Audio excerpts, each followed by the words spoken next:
this is, huh? Who would think a kid from Cabrini Green would be talking to everybody here? And if those of you who don't know what Cabrini Green is, if you ever seen the movie Candyman, that is Cabrini Green. So it's a great honor to be here to talk to you about the Black Fire Brigade. First of all, why the Black Fire Brigade? Why? Let me back up a little bit. I'm going to talk a little bit. I was born and raised in Cabrini Green. I lived there my entire life, up to 3 years ago. And if anybody knows any of the history of Cabrini, it was classified as the worst housing complex in the nation. So we've had more shootings, violence, and things you can think of that you can ever imagine. And I always tell people I've probably seen more tragedy in my life than the average guy in Vietnam. I responded to all types of incidents throughout my life and throughout my career. But what I did notice is nobody was really doing anything in our community. Nobody was really giving back, helping. There was no chance of opportunities to grow. There was no way you were going to grow.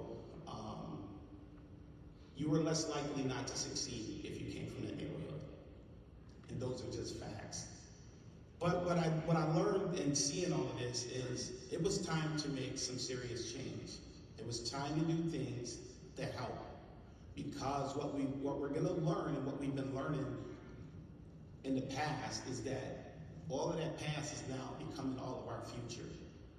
The changes that is happening right now today in Chicago and throughout the world is because of a lot of things that transpire inside of Chicago. And I'm going to bring all this around and make it kind of make sense to you in a minute. But since we started the Black Fire Brigade, we put 420 kids through this program, 110 single moms and 10 homeless kids. To this day, we put $4.2 million back in employment, and that is huge. Now, what does that mean? That means that we have kids that are actually working and not creating violence. That means we got kids that are making better opportunities for their families and growing their community. Diversity is such a huge part of what we do, and we can no longer ignore that. It's really important that we understand that diversity is a key component to everything we do. When we sit back and we talk about why is it important? Because it's going to affect you, and it's now affecting our communities inside the city of Chicago. For example, our Lincoln Park neighborhood is one of the most vibrant neighborhoods in the city. They're seeing a rash of violence. They're now subject to shootings, stabbings, robberies on a day-to-day basis. We can no longer turn a blind eye to that. We have to wake up and take a good look at this. We really need to all get involved to make change. We talk about, when you come to the Black community, you think about trust, right? In EMS, why don't the Blacks trust in EMS? One of the biggest problems is our communication boundaries are different. Even though we all speak English, we speak it in a different language. And the best way to describe that, I tell people all the time is, and I didn't realize this until they explained it to me, when you think about Puerto Ricans and you think about Mexicans, they both speak Spanish, but they can often offend each other in the way they speak because they speak a different tone. And I never recognized that. And so when I think about us in EMS and in the fire service communicating with each other, we speak a different tone. For example, one kid said, I'm on my way to the crib, and the other guy says, isn't that where babies sleep? And it almost started a war. Because he didn't understand that a crib in the Black community means you're going home. It doesn't mean a baby crib. And so just that instance, we were almost at war. So our communication has to be key and important. We have to really hone into what we say and how we say it. In the future, we're going to see a lot of different things that's going to transpire in the way we communicate. The average 18-year-old don't believe they're going to make it to the age of 18. Think about that for a minute. At 18 years old, and I talk to 1,000 kids, they don't believe they're gonna make it to 18. What do you do, and what are you thinking when you don't believe, and you're talking to a kid that don't believe he's gonna make it to 18? What does that tell that child? Nothing matters. We have to start changing that narrative. We have to start giving opportunities. We have to say something when we see something. We, as EMS, can no longer turn a blind eye. And I'm often talking to doctors throughout the world, and I'm always explaining to them, because I'm gonna bounce around a little bit. They talk to us and say, you didn't do this, you didn't do this, you didn't do that. And we look at them like, yeah, you weren't the person being shot at. You wasn't the person being affected by what's going on in the street. So sometimes we do an emergency load and go. This 18-year-old standing over you, telling you that his partner, if he dies, you die. A lot of people have never experienced that. They don't even know what it feels like. So that's why it's so important that we put this whole diversity piece together. That's why it's key. Those are the important things that we need to start looking at as we move on into the future. We talk about the pandemic, and we talk about everybody's taking a shot. Why is it disproportionate in the Black neighborhood? Why are we not, speaking the same language? And there's a couple of reasons. Number one, it goes back to trust. Do we really trust you? And that's huge in the Black community. Trust is everything. And if we can start building that trust and be honest with people, I think we can start, turning things around. I think we can start making each and every last one of these communities better for everybody. When I look back on my life and my career, and I think this is coming to a head, spending time I'm a former police officer also. So as I move forward and I look back and I think about all of this, and I sit and I stand here and I look at everybody in this room, and I thank God for I get the opportunity to say something before the end. This means a lot to me. It's really dear to my heart to be able to sit here and talk for these few moments. I was talking to a couple of doctors last night, and I was talking about the violence in the ER, and they were totally blown away. In Chicago, we've had 3 shootings in the ER recently, and nobody is alarmed. And I said, you have to understand that there's a filter over it. These guys have an assignment and they need to complete it. And so they're completing their assignments no matter where that person went to. They'll go to the hospital, find them, and complete. So just as EMS and doctors and ER doctors, we have to be aware of what's going on nationally. We talk about why the rash of breaking into Gucci and stealing and doing all of these things, right? People they don't understand that. And I said, why don't you understand about it? They said, why are they tearing up this stuff? Why are they taking this stuff? I said, what part of that don't you understand? I said, you legalized marijuana, right? Yeah. Marijuana was their trade. That's how they made their money. That's how they survived in the neighborhood. Then the second part, they asked me, they said, well, why are they taking the cars? I said, a Hemi is $10,000. I said, you got 11 to 18-year-olds making $70,000 a week. Each one of those cars is $10,000 cash. And everybody looked at me and says, how do you know this? I said, I talk to 1,000 kids a day. They look at me and when we have discussions, I give them options. I said, listen, here's what we can do. We can work this thing out together. We can actually change. You don't have to steal, shoot, or hurt anybody.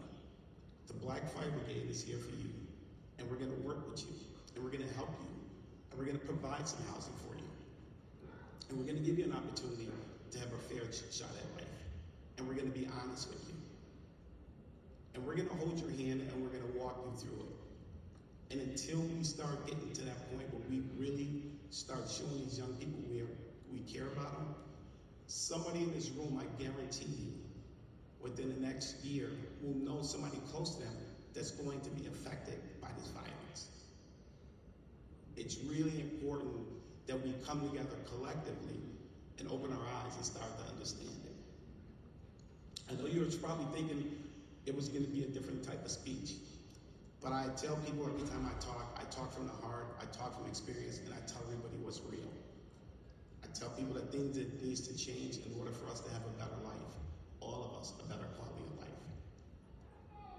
Each one of us needs to participate in helping in the community. The Black Fire Brigade will come anywhere in the world to assist any city, any town that needs us, because we don't want you to be affected by the things that are affecting Chicago. Just last night, 2 14-year-olds were shot and killed in Chicago. This is our norm. And people said, well, why is it the norm? I said, what opportunities are there?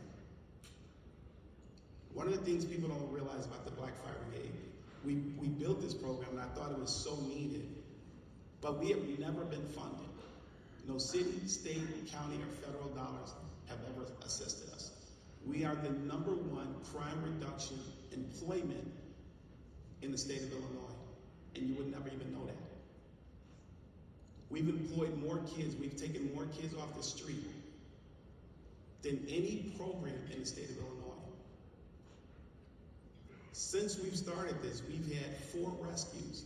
These kids have made 4 rescues. 2 weeks into a class, just finished in CPR at Rainbow Beach in Chicago, one of our kids make a rescue. All the adults were sitting there. There's a 5-year-old baby in the water. She jumps in the water, she grabs the 5-year-old kid, starts CPR, brings the kid back. This is the thing I try to explain to them. Everybody that goes through this program, they get a chance to do one thing. They learn how to save lives. They learn how to do things down and dirty. I remember when I first started out and everybody thought I was crazy because I grabbed all the gangbangers, I brought them all together, and I said, hey, listen, let me ask you a question. I said, if your partner got shot, what would you do? He said, I would call you. I said, well, what would you do if I was tied up or it took me a minute to get here? He said, I just have to wait. I said, why don't I teach you some techniques? You got a belt, right? He said, yeah. I said, you got a t-shirt, right? Yeah. So I said, let me teach you some things that you can do to help save your life. So now we got all these gangbangers crowded around and they're learning how to save each other's life. The next question I asked, I said, what if your mother was having a heart attack? What would you do? Well, I would call you. I said, what if I taught you a couple of techniques that you could probably save your mom's life, at least give her a better shot till we got on the scene? They said, well, there's nothing we can do. I said, we can do some things. I said, how about chest compressions? I said, how about if you just did chest compressions for me? And so we started working diligently and hard with each and every one of these kids, and their mindset started changing. And then we developed this model called, if you teach a kid to save a life, they're going to be less likely to take one. So our biggest thing was like, we got to start changing his life. We got to start teaching him how to save life, and that's just a reality. That is just something we have to deal with. And watching all these kids develop, and I'll tell you something, you learn a lot from these kids. I went to a college and I said, I'd like to see more kids get in your program. Well, they're really not that smart. I said, is that what you think? He said, yeah, they have problems doing this, they have problems doing this. I go, let me just show you something. I said, you choose any kid. I don't want to be the one who chooses. I said, I'm going to show you something really fast. He said, what do you mean? I said, choose any kid you want.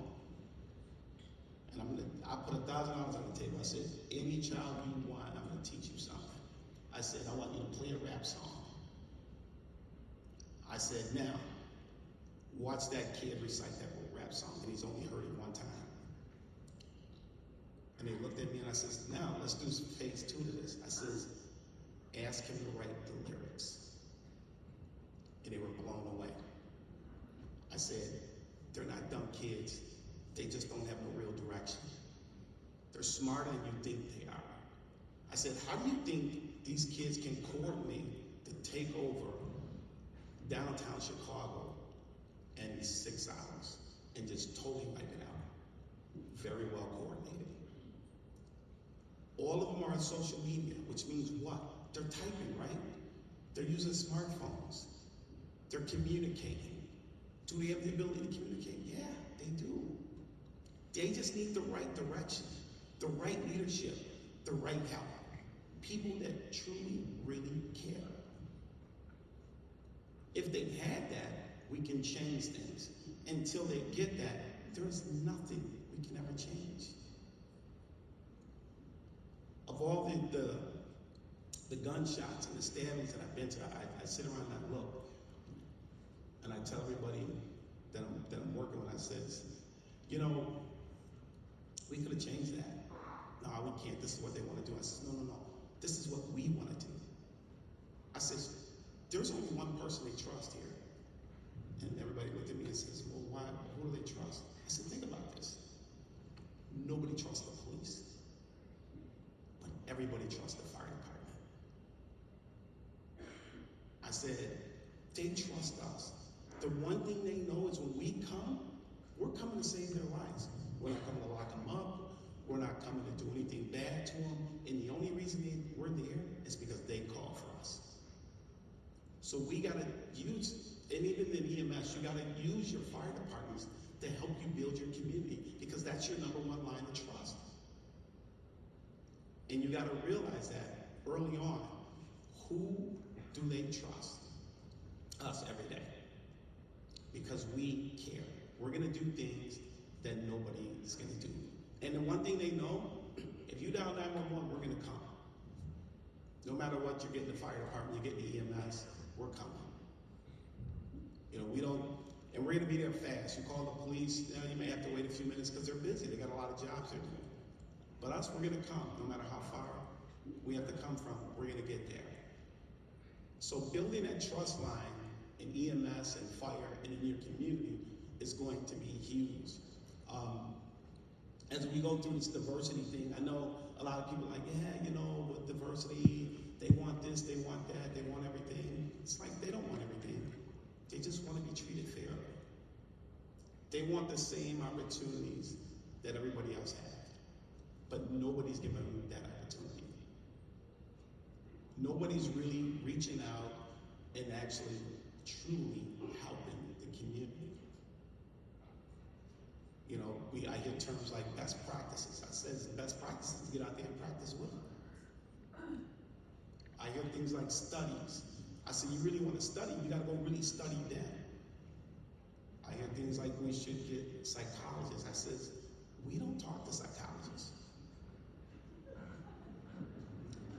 You know, because everything we do is real. Guys said, well, they don't want to come over here. I says, do you understand lines that they can't cross? You know, Chicago's broken up into viaducts. Each viaduct separates a community. And people don't understand that. I says, viaducts were built and the expressways were built to separate communities. And I said, and so these kids are not allowed to go over here. And if you really want to be successful, you got to start looking at the plans that actually work in your city, your state, and your community. And it's really, really simple. But we would find ways to complicate it because we always find ways not to help. I talk to a lot of departments, and this is sad, because you know what they tell me? They tell me everything they can't do. I says, wait a minute, I don't want to know what you can't do. Tell me the things you can do. I can build on your cans, I can't build on your cans. So tell me what's available to me, and I will build a block off that. I will build a community off that. But every time I say something, the only thing I hear is no. And then my question is, why is there so many no's?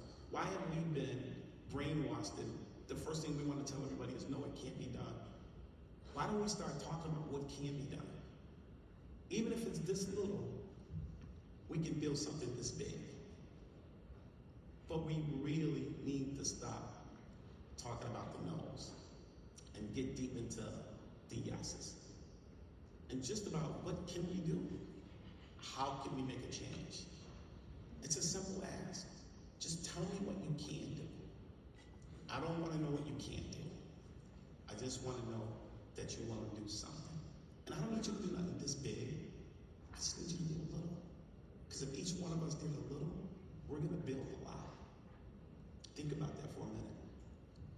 As you go through even this conference, and as you deal with each other, just think about what little you can do for everybody in this room.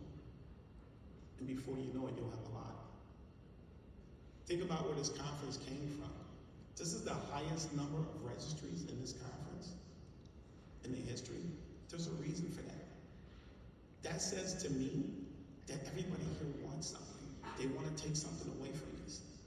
They need something, right? Nobody's traveling like this in this pandemic. But when I look out here and I see everybody here that got on planes and drove in cars and whichever way they got to get here, that means a lot to me. To be here even speaking, that means a lot. One thing it tells me to see this many people this morning is that the people in this room truly cares. They care about themselves, they care about their families, and they care about the future.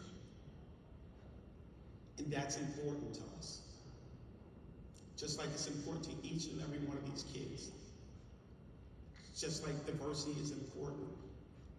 We are no longer going to be able to turn a blind eye to it. Because you know what? We're going to be faced with it, whether we like it or not. It's something we're going to all have to deal with at one point or another. So we have to learn to develop some type of program to come together and really build some things.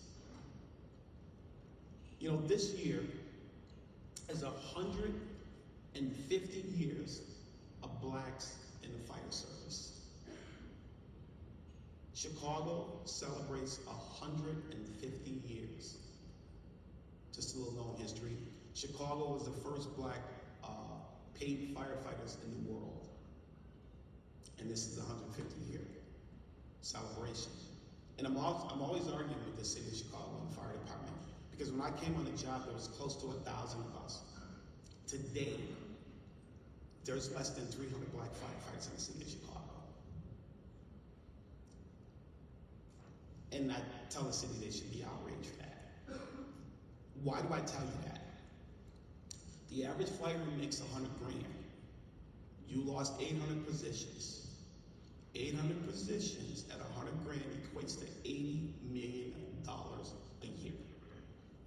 The black community lost $80 million. That means that many more families didn't get fed. That many kids didn't go to a better school. That means that they're going to supplement that somewhere.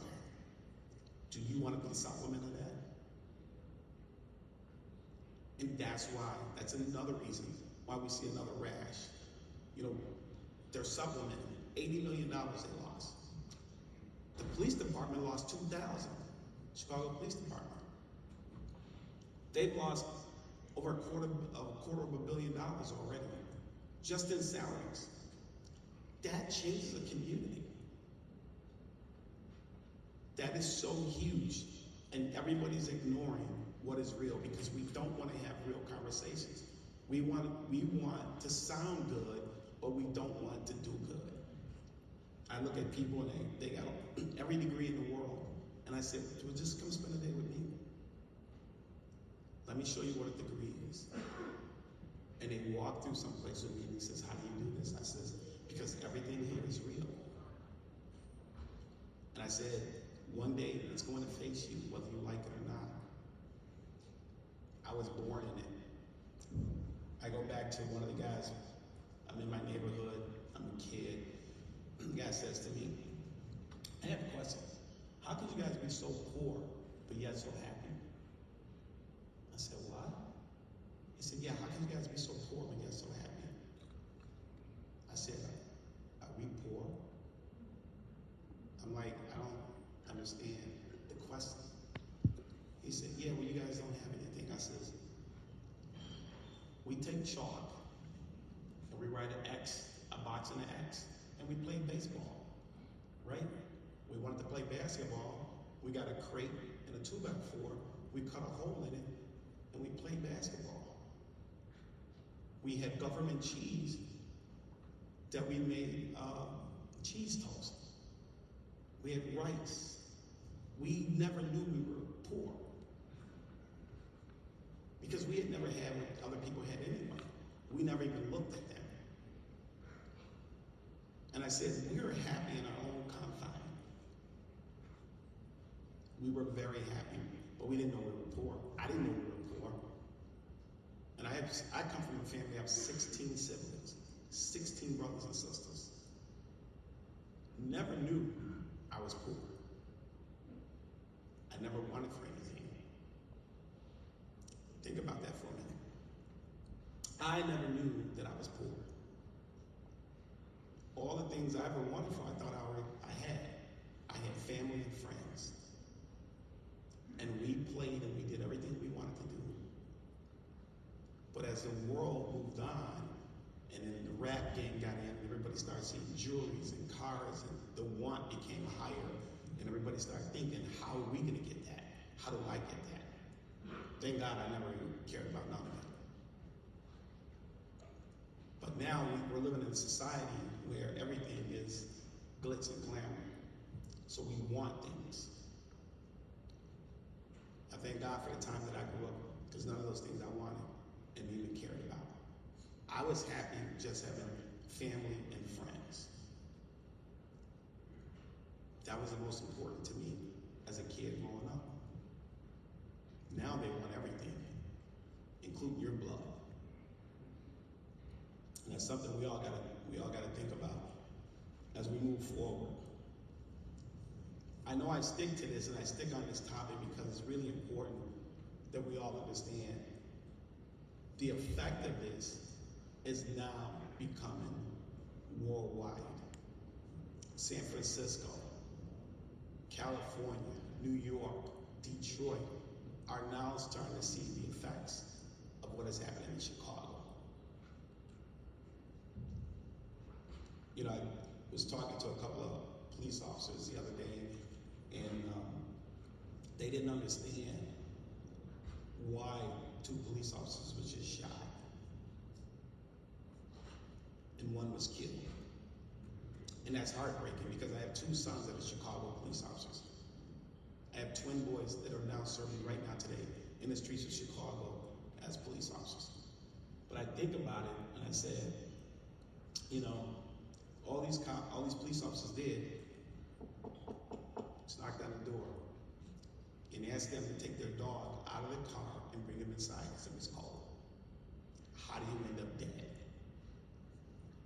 19-year-old and an 18-year-old, male and female, beat these cops, shot them with their own guns. And I tell them, hopelessness. You have to create hope. You have to give hope to people. You have to give something. We've taken everything. We've created lawlessness. We've created communities where kids just don't believe anymore. They just don't believe nothing's ever gonna change. Things are never gonna get better. And why is that? And why is this so important to us? Because no matter what happens, it all comes back to EMS. Everybody here is being affected by what's going on in the streets. I don't care what city you live in. I don't care how you want to look at it. If it's not in your community today, it will be there tomorrow. That I guarantee you. I listen to communities every day that says, we've never had nothing like this before. And I say, this is only the beginning. But we get a chance, collectively, to start making that change. To start having real conversations. Real conversations with people and amongst ourselves. To invest back into the community. To decide, let's get behind real programs that's doing real work, that's making real change. So we don't really have to deal with a lot of this. But collectively, Every last one of us in this room can actually make a difference. All we have to do is a little, and we can get a lot. That's one of the most important things we can ever do for each other, our community, and for these kids. And it's so amazing when I see these kids graduate, and I watch them day one when they come into our program. And believe me, if you see them come to the program day one, you would be frightened. But when they leave, you would want them with you every step of the way. Because one thing you know for sure, they're gonna give you everything they got. And they will never, ever leave your side. They give it all. You know, and I love each and every one of them for what they do, what they stand for. And now, it's really important because now, their job offerings happen so fast when they pass their national paramedic test and their national exams. They're employed the day they take that. So we just started a new program, I want to talk about that, the EMR program now, which is they get employed immediately at some of the agencies, because now what they're doing is taking the EMTs and putting them in the back of the ambulance, but they're training these guys. They got that basic first aid, they got that CPR, and they're actually driving the ambulance. So now they're driving in the day and going to school at night. So that's huge. Somebody seen that there was a need and made some corrections, and that's immediate employment. Those are some of the things, I don't know what your state rules are, because everybody's from everywhere, but those are some of the things you can look at changing. Those are instant employment. They actually employ them to go to school. And the funny thing is, when I started this program out, I said, I'm gonna send 10 kids to school. By the end of the day, it was 40. Think about that, 10 kids, that was it. By the end of the day, it was 40. And now there's 420, and there's 25 in class right now as we speak. Fastest growing program in the state. And the local government there still haven't realized it. Think about that. Fastest program in the state, and our own local government has still not recognized it. That is catastrophic. And we've sent them information, and we've given them things, and we've informed them, and they've seen the kids respond. You would think that that program would be one of the #1 funded programs in the state. Because the one thing about these kids, we taught them how to fish. They're gonna eat forever.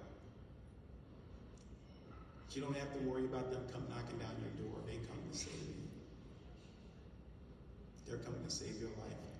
This brings me to another story. One of my kids, he worked as a meter reader during the day. He's reading the meter. He sees a lady go down inside her house. He bams on the door. She barely makes it to the door. She gets the door open.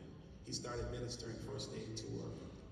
He calls for an ambulance, fire department, everybody get there. And then the chief and everybody said, who are you and what do you do? How do you know this stuff? He says, I'm a member of the BFB. He said, what's that? The Black Fire Brigade. He says, yeah, what? I'm not familiar with it. Chief calls. He says, I don't know what you're doing, but don't ever stop. This kid saved this lady's life. So when you get calls like that, when you see your young people actually saving lives and people calling hospitals and doctors saying, great job, keep doing what you're doing, you're actually really making a change. And that's the thing that keeps me going, to actually see these kids actually making a true change. That's the only thing that matters. Because you can go down at any location, and the kid that you think is less likely not to help you is going to be the #1 kid that responds. A couple of things I want to touch before I have to close out. There's a lot of you a lot of people in here sits on panels and they interview a lot of kids. So I kept going, why are we scoring high in interviews? This is kind of weird. One of the questions in an interview was, you get 2 points if you speak 2 languages. Well, 95% of us don't speak 2 languages. So that was 2 points they lost. Because they didn't speak Spanish or Italian, or they had no other language to speak. They lost a couple of points for eye contact. With Jimmy, a lot of the kids are not used to talking to professional people, so they really don't have really good eye contact. They kind of like shadow away a little bit. They'll look up at you, but then they'll move on. You mark them wrong. Poor eye contact. Appearances. He had dreads in his hair. When you look for somebody clean cut, shaved, things like that, he lost another point. So as we look at the point system, we go like, we're never going to get ahead because your point system's wrong. What does his dreads got to do with anything? You're so out of touch with the young people today because you're looking for this. And that's not what you're getting. Because that's not who they are. That's who we were. That's how we grew up. That's what we were taught to do. Sit up straight, look forward, tie straight now. That's how we were taught as kids. The new kids don't think that way. Think about Google. Nobody at Google even wears suits. Silicon Valley, nobody wore suits there. Amazon, nobody wears suits. So the people they see and they interact with don't really dress up. They're just not in that suit mindset. And people would always say something to me because I never wore ties. They go, why didn't you wear a tie? I said, I never liked them, I never wore them. I wear a suit, but I don't wear a tie. That's kind of interesting, isn't it? But I'm trying to tell everybody in here, because I know people in here got a lot to do with interviews and dealing with a lot of young people in the future. Just look inside of them, figure out a little bit more about them, and listen to them. Listen to them. Our biggest problem is our inability to listen. Most of us talk at kids, we don't talk to them. And we have a huge opening right there because we won't take the time to listen. If you listen, they will tell you what the problem is and where their problems are. Therefore, you can help them. But most of us want to come in and just tell them what to do, tell them what they should be doing. Sometimes it's like, hey, how's your day? How's your morning? What's going on? How can I help you? Take your time. And if you open up and just listen, you're going to get a lot. But if you fail to listen to them, you're going to get nothing. And I know that's something new to a lot of us, because a lot of us know a lot, but we have to take time out to listen to these kids, because they have a lot to say. They've been through a lot. In fact, they've been through more stuff than you can imagine. And if you listen to them and they open up to you, be ready. Because you're going to hear things you never wanted to hear in your life. I promise you that. I sat in on one with the ladies, and at that point I decided I would never sit in on another one. Because I don't want to hear that, and I don't need to hear it. I made that decision to take myself out of the equation, because I cannot believe what they were seeing and telling us. Because in order to help somebody, you need to understand where their problem is and what problems they're having. You go to a kid's house, there's no heat, there's no water, there's nothing. I had a kid go through my program, just recently graduated, homeless. Think about this for a minute, and everybody in EMS knows this. This kid went through the program 100% homeless. He went through EMT, firefighter, and paramedic school, homeless. He's a paramedic right now today. Now, paramedic school is a whole nother animal, and you guys are doctors, which is a whole nother animal. But imagine being homeless and going through this program. Just going through the EMT program. Buddy had 10 jobs offered immediately. Immediately. So, recap a little bit on the program. When in 120 days, they're done with our program. 90 to 120 days, they're done with phase one, and they start off with about $24,000. They go through phase two, which is either going through the academy or going through paramedic. You have a window, you can go in any direction. Most of them jump up to 72.5. One of the greatest accomplishments when we went through the pandemic the first time, because all our kids worked on the front line of COVID, was a lot of the construction companies kept them on. So they started with construction companies just doing temperatures. And the companies kept them on as safety officers and started them off at 60 grand. And think about this. These kids only got high school diplomas. Now they have degrees. Because when you go through the paramedic program, you have your associate's degree. But they started out with nothing. GEDs, they had nothing. So changing that many lives, changing that many kids, gives me a proud moment, to see that many kids doing so well. But again, as I began to close this out, let's give each and every one of them a chance in your community. Help them all. They all need you. They all need your help. They need all of our help.